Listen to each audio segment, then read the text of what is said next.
ప్రజల్ని బ్రతికిచ్చారు. ఒక రాక్షస ప్రభుత్వాన్ని ఇంటికి పంపిస్తున్నారు, ఒక నియంత ప్రభుత్వాన్ని ఇంటికి పంపిస్తున్నారు.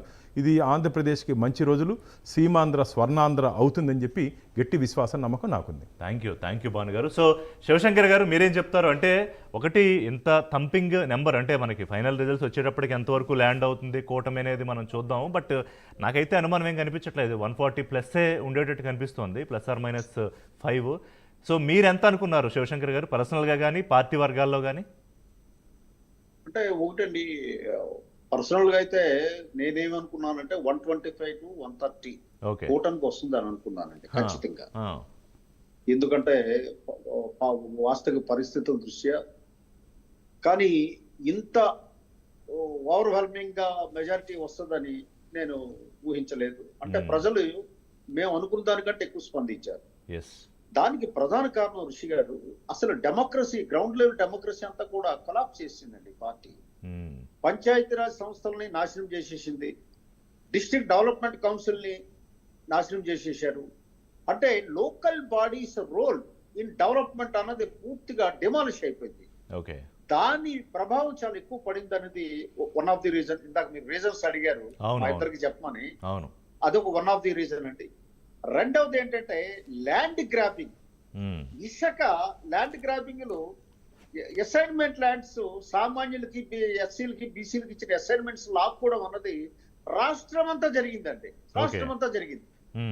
అంటే ల్యాండ్ వాల్యూ ఎప్పుడైతే పెరిగిందో ల్యాండ్ గ్రాబింగ్ విపరీతంగా పెరిగిపోయి, పర్టికులర్లీ విశాఖపట్నం ఇలాంటి మేజర్ సిటీస్ లో, చుట్టుపక్కల గ్రామాల్లో, చుట్టుపక్కల నగరాల్లో అయితే క్రైమ్ ఎంటర్ అయిపోయిందండి. క్రైమ్ పాలిటిక్స్, దోపిడీ వ్యవస్థ నెలకొని ఉంది. దీని మీద కూడా ప్రజలు తిరుగుబాటు చేశారు. అలాగే ఎంతసేపు సంక్షేమము నేను ఇస్తున్నాను కాబట్టి నాకు ఓట్లు వేయండి అన్న కాన్సెప్ట్ ని ప్రజలు యాక్సెప్ట్ చేయలేదండి. సంక్షేమం కూటమి నాయకులు మేము అనేక సందర్భాల్లో చెప్పాము. ప్రతి ప్రభుత్వం బాధ్యత, రాజ్యాంగంలో బాబాసాహెబ్ అంబేద్కర్ గారు పెట్టారు. 1956 నుంచి ఈ రోజు వరకు ఉన్నాయి. ఈయనేదో కొత్తగా కనిపెట్టేది చెప్తున్నాడు, ఇది అబద్ధము అని చెప్పడం జరిగింది. దాన్ని ప్రజలు తీసుకున్నారు.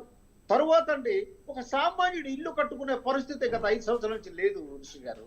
ఇసుక ఒకప్పుడు 1500 దొరికిన ఇసుక ఈ రోజు 8000, 6000 కొని పెట్టి కొనుక్కోవాల్సి వస్తుంది. అలాగే క్రషర్ స్టోన్స్ కానీ ఇవన్నీ కానీ కొనుక్కునే స్థితిలో లేరు ఎవరు కూడా. ఇల్లు సామాన్యుడు కళ, మధ్యతరగతి ప్రజల కళ ఏంటంటే ఒక ఇల్లు కట్టుకోవాలి తన సొంతంగా. అటువంటి ప్రతికూల పరిస్థితులు ఏర్పడే ఈ రాష్ట్రంలో ఇది కూడా వన్ ఆఫ్ ది రీజన్. అలాగే మహిళలు నాకు ఓటేస్తారని ఈ ప్రభుత్వం గొప్పగా చెప్పుకుంది, కానీ మహిళలకు రక్షణ లేదన్న విషయం మహిళలకు పూర్తిగా అర్థమైంది.